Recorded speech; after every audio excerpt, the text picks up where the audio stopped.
اللهم صل وسلم وبارك على سيدنا محمد وعلى آله وصحبه وسلم تسليما كثيرا. متخليش الوقت يضيع منك في رمضان من غير ما تكون كسبان فيه. حاول تنظم وقتك في رمضان، ان انت توزع المهام بتاعتك على حسب طاقتك. يعني ايه على حسب طاقتك؟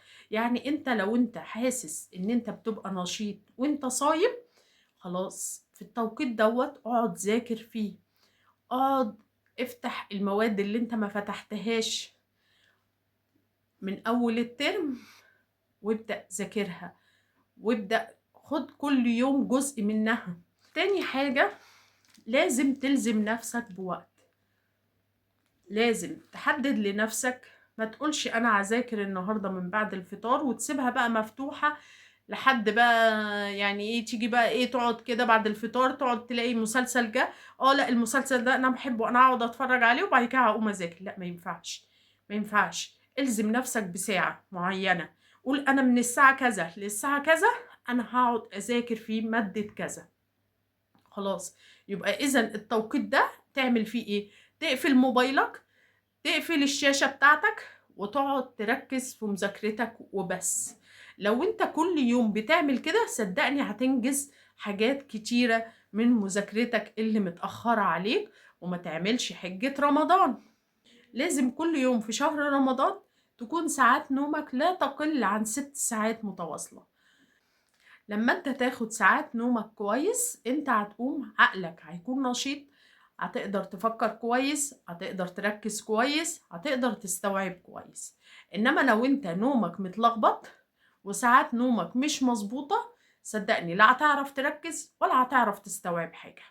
يبقى اذا مطلوب منك انك تظبط ساعات نومك. ساعات نومك هي اللي هتخليك تبقى نشيط بقية اليوم.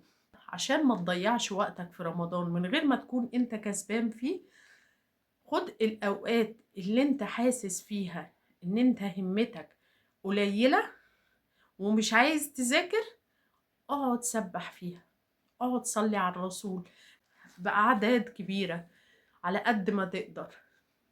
انت كده بتاخد حسنات وبتاخد أجر كبير. وانت راكب في المواصلات خلي معاك على موبايلك المصحف. حمل المصحف على موبايلك وانت راكب في المواصلات، افتح المصحف واقرا.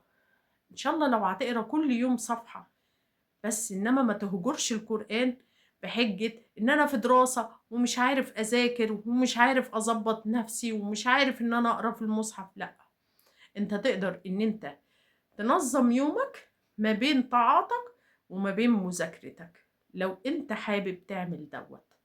صدقني لكل امرئ ما نوى.